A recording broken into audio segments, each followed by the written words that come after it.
Olá, boa noite. Veja no Brasil TV desta quarta-feira, dia 26 de outubro. Violência no Agreste de Pernambuco. Bandidos armados invadem uma escola rural e roubam professores e alunos. A Polícia Civil investiga um incêndio que atingiu um galpão de materiais recicláveis em Pedro Leopoldo, Minas Gerais. A Prefeitura do Rio para de aplicar a primeira dose da Coronavac em crianças de 3 a 4 anos por falta de vacina. E ainda o trabalho paciente dos cuidadores de filhotes de animais silvestres no Distrito Federal. É agora, no Brasil TV.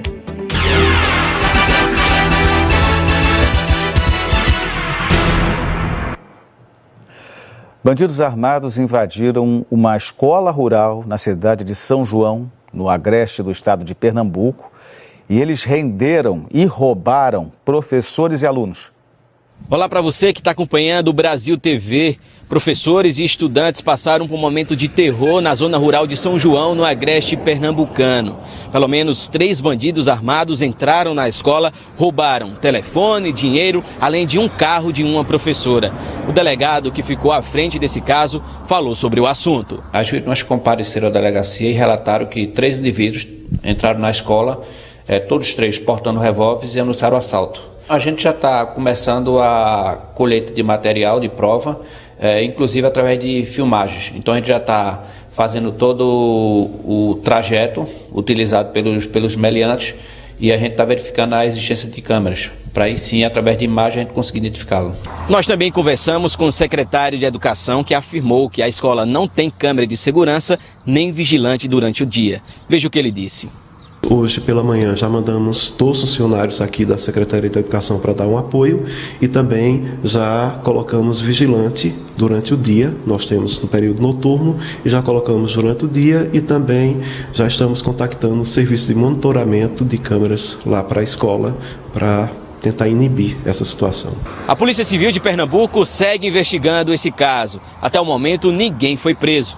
Joab Alves para o Brasil TV. No ABC Paulista, um assalto quase terminou em tragédia na cidade de Santo André. Bandidos tentaram roubar o carro de uma pediatra na saída de uma clínica.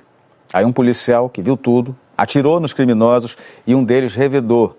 Quem tem mais detalhes é o Rômulo Dávila. A médica de 41 anos estava mexendo no celular em frente a uma clínica aqui em Santo André quando foi abordada por 3 criminosos armados.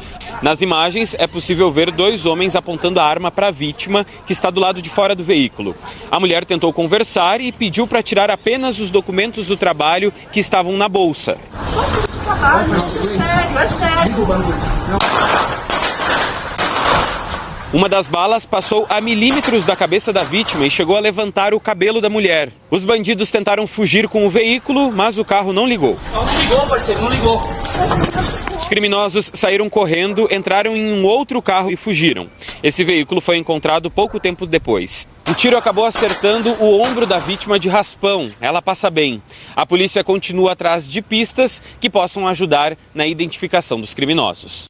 Ele apontou a arma para ela, disse que ia matá-la e ela ouviu os disparos vindo de dentro do consultório. Esses disparos, pelo que a gente já apurou, foram feitos por um PM que estava lá e ele teria ouvido o barulho da ocorrência, ficou atrás do muro lá e quando ele percebeu que a ameaça de morte, ele reagiu e deu 3 tiros. Nesses 3 tiros, eles tentaram entrar no carro para fugir e dispararam novamente. Fizeram um disparo de dentro do carro que atingiu o ombro da vítima. Nós perguntamos à Secretaria de Segurança Pública de São Paulo a respeito da conduta do policial militar que fez um dos disparos, mas a pasta não respondeu sobre isso. Disse apenas que a equipe do Distrito Policial de Santo André está analisando as imagens para identificar e prender os criminosos e que os detalhes do caso estão sendo preservados para garantir o trabalho policial. Em menos de 24 horas, 2 pessoas morreram em tentativas de assalto na Avenida Brasil, uma das principais vias de acesso à cidade do Rio de Janeiro. Jean Lucas Lozeira, de 35 anos, era o motorista do caminhão. Segundo informações da 7 Rio, ele foi abordado pelos bandidos na Passarela 11, na altura de Ramos, mas só foi parar na comunidade Parque União, em Bom Sucesso. O bando disparou mais de 15 tiros, um deles na cabine, atingindo o motorista. Jean perdeu o controle da direção e bateu na mureta de contenção da pista central da Avenida Brasil. Ele foi arremessado para fora do caminhão. Hoje, aqui, fomos abordados por uma notícia dessa, uma notícia triste. Perdemos mais um irmão de profissão, perdemos mais um amigo, entendeu? Sendo vítima dessa bandidagem do Rio de Janeiro, nós não aguentamos mais. Um amigo de Jean, que não quis se identificar, disse que o motorista saiu de Resende ontem à noite com uma carga de chassis de ônibus em direção ao Porto do Rio, acompanhado de outros 3 caminhões. Eles seguiram viagem juntos numa tentativa de ter mais segurança. Nós costumamos andar em comboio, né? Pra um vir, de alguma forma, um vir vigiando o outro, um vir protegendo o outro. Mas, infelizmente, muitas das vezes a gente se distancia devido ao trânsito, devido às coisas. E foi em um desses momentos que o Jean foi abordado. Parentes e amigos de Jean estiveram no local do crime. A mulher do caminhoneiro precisou ser levada para o hospital depois de saber da morte do marido. O casal tem um filho de 1 ano e 4 meses. Segundo informações da polícia, o grupo que matou o Jean pode ser o mesmo envolvido na morte de um subtenente da PM, também na Avenida Brasil, ontem à noite, na altura da linha amarela. A Delegacia de Homicídios da capital investiga os 2 casos. De acordo com a PM, Deilson Santiago Rodrigues reagiu a uma tentativa de assalto ao carro em que ele estava. O subtenente baleou e matou o bandido, mas acabou também sendo atingido. Ele chegou a ser levado para o Hospital Federal de Bom Sucesso, mas não resistiu aos ferimentos. É muita área de roubo, de carga. Acontece quase todo dia. Isso aí é normal, né, por aqui. Tem muito assalto, essa região aqui é muito perigosa. Aqui é Zona Norte, aqui não tem policiamento. O Corpo de Bombeiros conseguiu controlar o incêndio num galpão de materiais recicláveis em Pedro Leopoldo, na região metropolitana de Belo Horizonte. O trabalho de combate ao fogo começou no fim da madrugada e durou toda a manhã. A fumaça escura era vista de longe. Segundo o Corpo de Bombeiros, o fogo começou neste galpão de aproximadamente 6 mil metros quadrados. A preocupação dos militares era de que as chamas se espalhassem para outros galpões por causa da grande quantidade de material inflamável. A empresa, que fica em Pedro Leopoldo, região metropolitana de Belo Horizonte, recebe e faz o processamento de materiais de vários tipos para que depois sejam reciclados. Quando as chamas começaram, 8 funcionários estavam trabalhando. De acordo com a empresa, todos conseguiram sair. Ninguém se feriu. A indústria de reciclagem disse que os sistemas de prevenção e combate a incêndio e de contenção de vazamento estão funcionando normalmente. Mas, segundo os bombeiros, eles não foram eficazes. Houve vazamento de produtos químicos. Bombeiros jogaram serragem para diminuir o fluxo e acionaram órgãos ambientais. Técnicos da Fundação Estadual do Meio Ambiente e Polícia Ambiental estiveram na empresa. A própria empresa também tem caminhões-pipa que estão fazendo o recolhimento e a retirada desse resíduo. É uma mistura de vários resíduos, inclusive tem óleo diesel também no meio, mas a composição precisa a gente ainda não conhece. O AVCB, que é o auto de vistoria do Corpo de Bombeiros, venceu em outubro de 2020, segundo a corporação. A Recitec alegou que a certificação já se encontra em fase de análise pelos militares. Esta é a 4ª vez que o incêndio é registrado na empresa. O Corpo de Bombeiros de Minas Gerais informou que a empresa Recitec Reciclagem entregou um novo projeto de prevenção a incêndio, mas não pediu nova vistoria. De acordo com a corporação, a certificação depende da implantação das medidas e que elas estejam de acordo com o plano apresentado. A vacinação contra a Covid para crianças de 3 e 4 anos está suspensa na cidade do Rio de Janeiro por falta de doses. Apenas 46 mil crianças tomaram a primeira dose na capital, mas 116 mil ainda não. E a prefeitura não tem nenhuma previsão de quando vai retomar a campanha. Não tem essa perspectiva nesse momento. A gente não tem vacina disponível e o Ministério da Saúde não tem vacina em estoque para enviar. O Ministério da Saúde informou que está negociando com o laboratório fabricante a compra de mais doses para esse grupo e que leva em conta o ritmo de vacinação em todo o país para novas aquisições. Enquanto isso, a proporção de crianças não vacinadas internadas com Covid só aumenta. Hoje tem 19 pessoas nesta situação na cidade do Rio. 3 são crianças com menos de 4 anos de idade. Essa é uma situação muito preocupante, principalmente para os pais de crianças com comorbidades, que têm seu filho com mais risco de adoecer gravemente por Covid-19. E nesse momento a gente aguarda um posicionamento do Ministério da Saúde. Estamos num posto de saúde em Copacabana e esta é a sala de vacinação infantil. A partir de hoje não tem mais Coronavac para as crianças que não tomaram nenhuma dose, mas tem sim para quem precisa tomar a segunda. Este grupo toma 2 doses, com intervalo de 28 dias. Por isso, a vacinação não acabou para as 3.000 crianças que ainda precisam voltar aos postos da capital.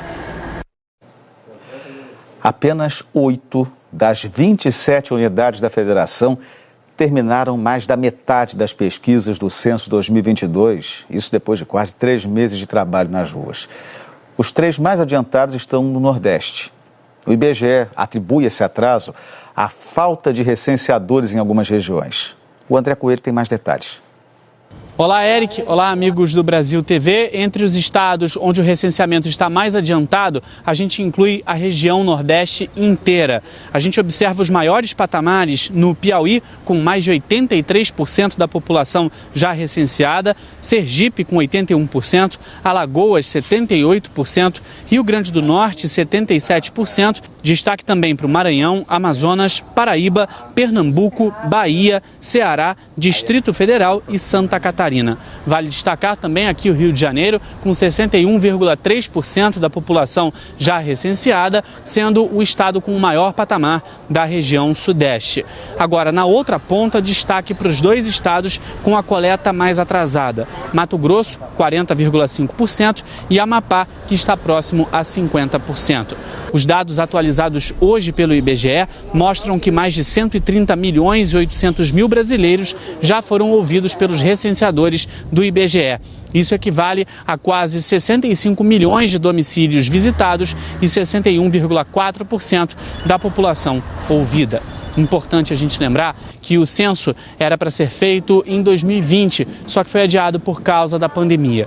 Em 2021, houve um corte de verbas que fez com que a pesquisa começasse apenas agora em 2022. Só que neste ano, durante a coleta, recenseadores protestaram por conta da demora na liberação de pagamentos e até ameaçaram entrar em greve. O IBGE indicou que esses ajustes já estão sendo feitos e manteve a previsão de terminar a pesquisa em meados de dezembro. Volto com você, Eric.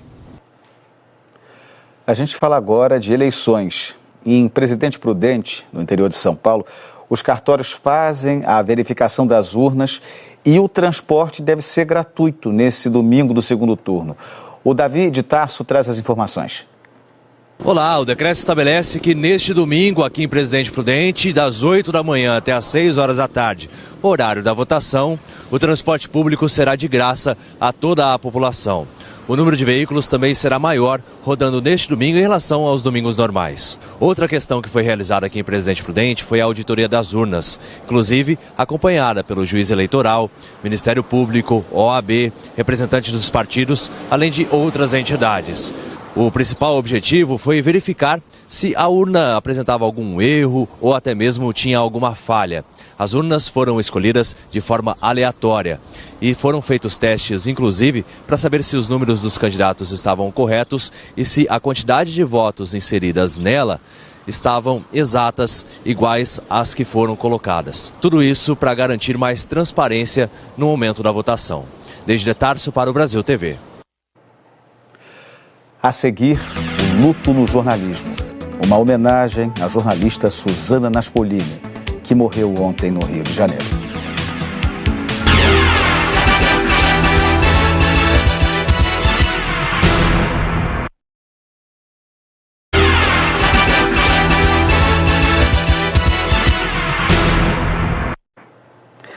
O Brasil TV está de volta falando da arara Rio, que ficou famosa no Distrito Federal por voar abaixo, fazer manobras perto dos carros. Você deve lembrar, a gente chegou a mostrar essa arara pousando no capacete de um ciclista. Pois é, mas esses voos rasantes entre os carros e pedestres acabou em acidente. A arara foi atropelada e está em observação no hospital veterinário. A ave é da espécie canindé. Rio, como é chamada, é conhecida por viver livre na região e passar bem pertinho do chão, entre os carros. Ela é criada por uma família no Parkway, de forma livre, e usa anilhas que têm registro do IBAMA. A ave começou a ter destaque em fevereiro, quando foi flagrada fazendo manobras perto dos veículos. Na segunda-feira, a ave voltou a aparecer na EPNB, só que mais tarde ela foi atropelada por um caminhão no Parkway. O animal foi levado ao hospital veterinário sem se mexer. O dono da Rio disse que a ave passou por exames e foi constatado que ela não sofreu nenhuma fratura. A preocupação é que a pancada foi na cabeça e a Rio vai continuar na clínica para que as atividades cerebrais dela sejam monitoradas. Ela não consegue comer nada e, segundo os médicos, há chances de ficar com sequelas. Uma campanha do Centro de Triagem de Animais Silvestres do IBAMA, o CETAS, em Brasília, arrecada bichos de pelúcia, toalhas, meias para filhotes de animais resgatados em situações de risco, para que os bichos que ficam privados do convívio com animais adultos da espécie deles se sintam seguros enquanto se recuperam e são preparados para ser devolvidos à natureza. Olha que fofura esse macaquinho grudado no bichinho de pelúcia. Esse bugio, filhote de macaco, foi encontrado no fim de semana com o rabinho machucado no Jardim Botânico e levado para o Centro de Triagem de Animais Silvestres do IBAMA, o CETAS. Repare que o cochilo parece bem tranquilo com o aconchego do companheiro de pelúcia que foi doado para o CETAS. A nossa campanha é para dar um suporte para os filhotes. Eu acho que é tanto o aconchego quanto até mesmo uma abordagem para aproximar da fisiologia daquele animal. Esses animais, quando são trazidos aqui para o CETAS, na maioria das vezes chegam sem a mãe, ou porque foram encontrados sozinhos ou porque a mãe morreu. Agora, todo esse apetrecho, esse material doado, faz meio que um papel de mãe. E é usado para trazer conforto térmico e principalmente emocional para esses filhotes. Primatas, o tamanduá, ele precisa se agarrar na mãe para ter esse conforto térmico, para ter essa proteção, para se sentir cuidado e se alimentar bem. O macaquinho brinca deitado na coberta, toda à vontade.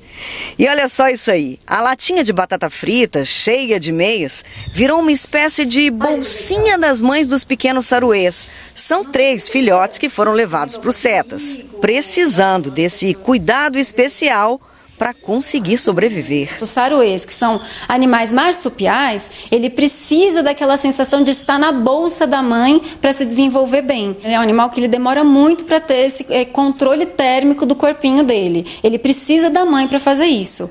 Então a gente tenta colocar ele sempre em estruturas que guardem o máximo a temperatura do corpinho deles. E é assim, cheia de cuidados e mimos, essa temporada no CETAS, que só acaba quando os filhotes já estão preparados para serem reintroduzidos na natureza. E a equipe do centro é bem dedicada nesse trabalho de reabilitação, com direito a mamadeira improvisada para satisfazer o gatinho do mato. Deitado no paninho, ele mama todo dengoso. Tem ninho improvisado também para o filhotinho da andorinha, que chegou recém-nascido, pequenininho.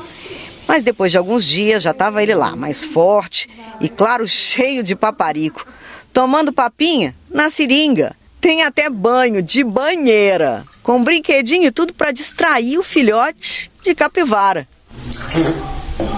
Ele foi encontrado em Vicente Pires e, acredite, sendo criado por uma porquinha. Agora mama na mamadeira um leite que teve que ser feito especialmente para ele, parecido com leite de porca. Deu certo, porque agora ele toma assim, saboreando. O cachorrinho do mato tira aquela soneca no aconchego do parceiro de pelúcia. E a turminha de andorinhas se aquece no ninho de meias. Já aqui o cobertor virou o ninho do filhote de curicaca.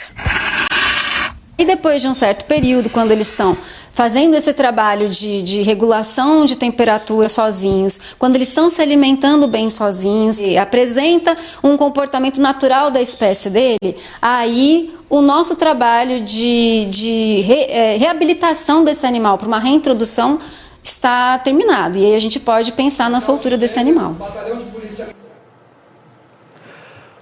O jornalismo perdeu uma das profissionais mais talentosas, comunicativas e queridas do público do Rio de Janeiro. Depois de uma batalha longa contra o câncer, morreu ontem, aos 49 anos, a repórter Suzana Naspolini. E a gente faz agora uma homenagem a ela que, como ninguém, sabia ouvir e dar voz às comunidades.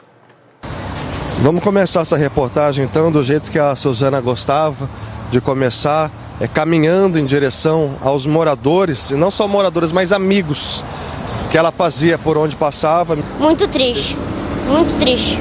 Ela era uma pessoa muito forte. A Daniele, que é a mãe da Vitória, hoje está a filha cadeirante, está podendo apenas empurrar a cadeirinha. Parece muito claro, muito óbvio para todo mundo, mas nem sempre foi assim. Foi nesse momento de dificuldade que a Suzana apareceu. Verdade. Foi o socorro, né? A Suzana veio na minha mente para poder trazer os direitos da minha filha. Vamos lembrar, tinha uma passarela aqui antiga, teve um acidente, caiu, vocês ficaram sem, tinha que caminhar até não sei onde para ter uma outra passarela e que não tinha rampa, tinha degrau.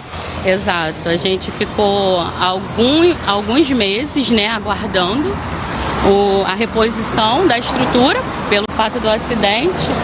A gente ficou sem o nosso direito de ir e vir, e a nossa tentativa de poder resgatar esse direito foi justamente através dela. Veio na cabeça agora, vamos chamar a Suzana. Exato, ela resolvia.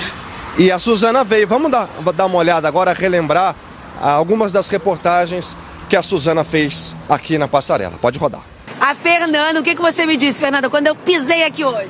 Suzana, eu disse que eu tô muito feliz. Ela disse mais, ela disse mais coisa. O que você disse?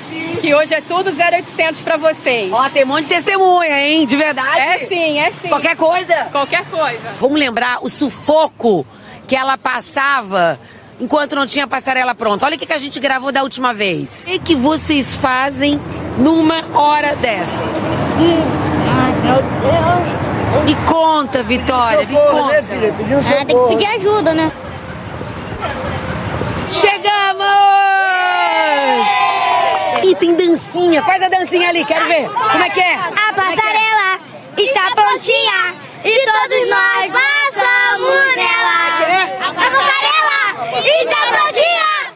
A última vez que a Suzana esteve aqui, eles comemoraram a inauguração da passarela provisória.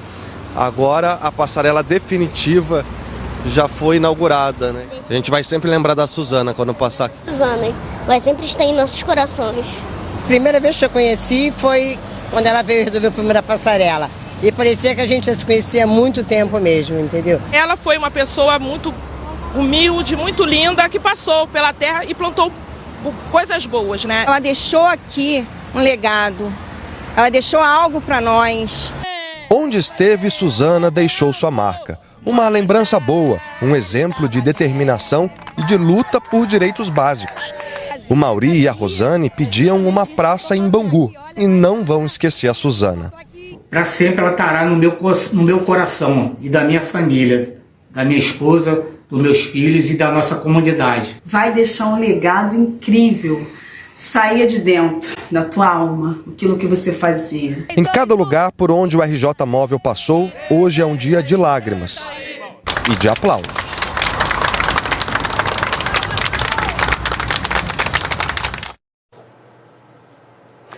A Suzana marcou a vida não só das pessoas que ela entrevistou nas ruas. Ela era querida por todo mundo, inclusive, claro, pela equipe que trabalhava com ela todos os dias. Eu perdi uma grande amiga, uma pessoa, uma grande profissional. Fazia com maior carinho o trabalho dela, sempre atenciosa com as pessoas. Ela não deixava de dar atenção para ninguém, cara. A minha maior referência. Eu tenho a Suzana como, assim, uma pessoa que leva esperança para as pessoas. Que as pessoas, quando estão esperando lá nas suas casas, com problema na rua, né, com problema de falta de luz, e ela chegava e ela transmitia o amor como se ela estivesse passando por aquilo. Mas na verdade não. Ela estava somente tentando ajudar essas pessoas. E as pessoas viam isso, né, de uma forma maravilhosa. Tanto que um monte de mensagens, né, de carinho pela rua que a gente está passando. E isso mostra como era a Suzana Naspolini, uma pessoa especial e iluminada. O Brasil TV fica por aqui. Outras notícias logo mais no Jornal Nacional. Hoje mais cedo, às 8 da noite, hora de Brasília. Até amanhã.